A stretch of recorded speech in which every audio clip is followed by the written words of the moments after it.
وہ 28 لفظ جو انسان کو کافر بنا دیتے ہیں، 28 ایسی باتیں کہ انسان کی زبان سے جیسے ہی یہ لفظ نکلتا ہے، یہ بات نکلتی ہے، ایک سیکنڈ میں انسان کافر ہو جاتا ہے۔ وہ کون سے 28 باتیں ہیں میں آپ کو بتاتا ہوں۔ اگر کوئی بندہ یہ کہے کہ حضرت سیدنا عیسیٰ روح اللہ، حضرت عیسیٰ علیہ السلام اللہ کے بیٹے ہیں، وہ کافر ہے۔ اگر کسی انسان کا عقیدہ یہ ہے جس طرح سے عیسائی کا ہے تو وہ انسان کافر ہو جاتا ہے۔ نمبر 2، اگر کوئی انسان یہ کہے کہ غیر انبیاء کے لیے وہی نبوت ماننا کفر ہے۔ اگر کوئی یہ کہے کہ غیر انبیاء جو نبی نہیں ہے اس کے اوپر بھی وہی نازل ہو سکتی ہے، اور بعض لوگ جلد بازی میں جملہ کہہ جاتے ہیں، اگر کوئی انسان یہ جملہ کہے تو وہ انسان کافر ہو جائے گا۔ نمبر 3، جو شخص یہ کہے کہ نبوت عبادت و ریاضت کے ذریعے حاصل کی جا سکتی ہے، وہ انسان بھی کافر ہے۔ اگر کوئی یہ کہنا کہ یہ نبوت تو ہمارے عمل کے ذریعے سے بھی ہم حاصل کر لیں گے تو وہ انسان کافر ہو جائے گا۔ نمبر 4، جو شخص نبی سے نبوت زائل ہو جانے کو جائز جانے وہ بھی کافر ہے۔ اگر کوئی یہ کہے کہ کسی نبی کی نبوت ہے اور وہ زائل ہو سکتی ہے یا ہو جائے گی تو وہ انسان بھی کافر ہو جائے گا۔ اسی طرح سے نمبر 5، جو شخص یہ کہے کہ کسی نبی نے اللہ تعالیٰ کے کسی حکم کو چھپایا اور لوگوں تک نہ پہنچایا، وہ کافر ہو جائے گا۔ اگر کوئی یہ کہنا کہ اللہ تعالیٰ کے کسی حکم کو کسی نبی نے چھپا لیا اور صحیح سے نہیں پہنچایا یا اس میں تھوڑی بہت کم بیشی کر دی تو وہ انسان کافر ہے۔ نمبر 6، جو غیر نبی کو نبی سے افضل مانے یا اس کے برابر مانے وہ انسان بھی کافر ہے۔ اگر کوئی انسان غیر نبی کو نبی مانے یا نبی کے برابر مانے یا نبی سے افضل مانے وہ انسان کافر ہے۔ اس کے علاوہ جو شخص توہین کرے یا دشمنی کے طور پر تمنا کرے کہ کاش انبیاء علیہ السلام میں سے کوئی فلاں نبی نہ ہوتا تو وہ انسان یہ جملہ کہنے والا بھی کافر ہو جائے گا، فتاوی عالمگیری جلد 2 صفحہ نمبر 265 کے تحت۔ اس کے علاوہ کسی نبی کی ادنا توہین تکذیب ہے، یعنی اگر کوئی جھٹلا رہا ہے یا نبی کی ذرہ برابر بھی گستاخی کرنے والا انسان ہے نا آقا علیہ الصلوۃ والسلام یا کسی بھی نبی کی، تو وہ انسان کافر ہو جائے گا۔ اس کے علاوہ یہ کہنا کہ کوئی چھوٹا ہو یا بڑا اللہ کی شان کے آگے چمار سے بھی ذلیل ہے، معاذ اللہ ثم معاذ اللہ، ایسا عقیدہ رکھنے والا انسان بھی کافر ہو جاتا ہے۔ اس کے علاوہ حضرات انبیاء کو ناکارے لوگ کہنا خالص کفر ہے۔ اس طرح کے کچھ جملے جو بعض کتابوں کے اندر بھی ملتے ہیں، لکھے ہوئے ہیں، تو وہ کفر ہے اور ایسا کہنے والا انسان کافر ہو جائے گا۔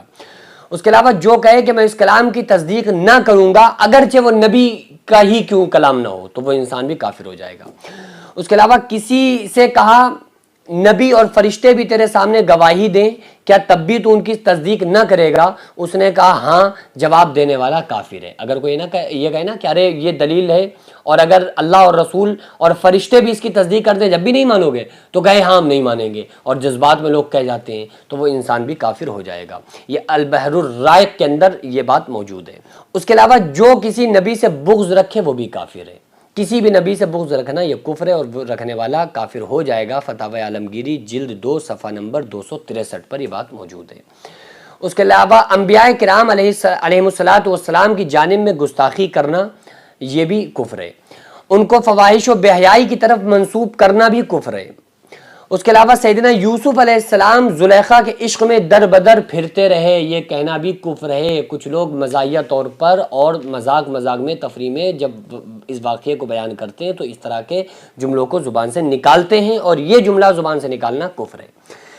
اسی طرح سے اگر کسی نے انبیاء کرام کے ناموں کو کسی کاغذ میں لکھا اور پھر جان بوجھ کر اس کاغذ کو نجاست میں پھینکا تو وہ کافر ہے، ٹھیک ہے۔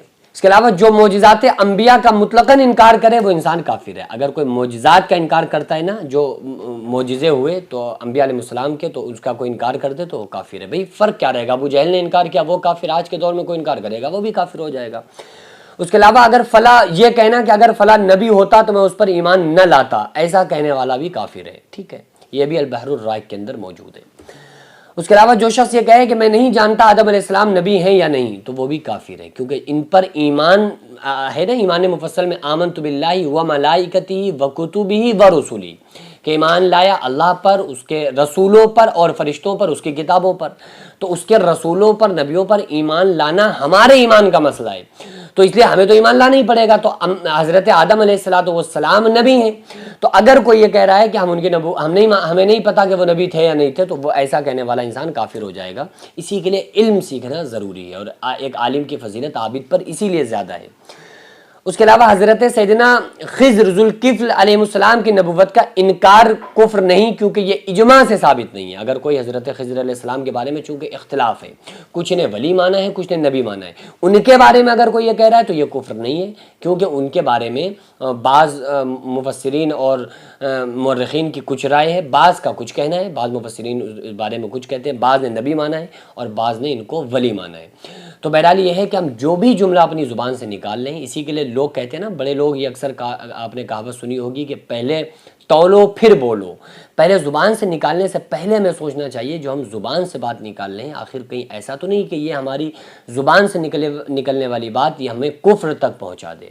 اور آج کے دور میں تو کچھ ایسے سانگ اور گانے چل رہے ہیں جس میں سراسر کفر ہے، تو اس طرح کی چیزوں کو سننے سے بھی بچیں، زبان پہ لانے سے بھی بچیں، اور ہر بات خصوصی طور پر دین اسلام کا جب ٹاپک چل رہا ہو تو عام طور سے یہ ہوتا ہے کہ کسی کو کچھ نہیں پتہ ہے پھر بھی وہ بیچ میں بولتا ہے، تو ایسے شخص کو چاہیے کہ اگر وہ علم نہیں رکھتا ہے اس بارے میں تو اپنی زبان کو خاموش رکھے، کہیں ایسا نہ ہو کہ اس کا بولنا اس کے ایمان کا مسئلہ بن جائے اور اس کا ایمان اس سے ختم ہو جائے، ضائع ہو جائے اور اس کو پتہ بھی نہ چلے۔ اللہ تبارک و تعالیٰ کی بارگاہ میں دعا ہے، اللہ تبارک و تعالیٰ ہم تمام لوگوں کے ایمان کو سلامت رکھے اور ہم تمام لوگوں کو اللہ تعالیٰ علم نافع عطا فرمائے، نفع پہنچانے والا اللہ تعالیٰ ہم تمام لوگوں کو علم عطا فرمائے اور اس پر عمل کرنے کی توفیق عطا فرمائے۔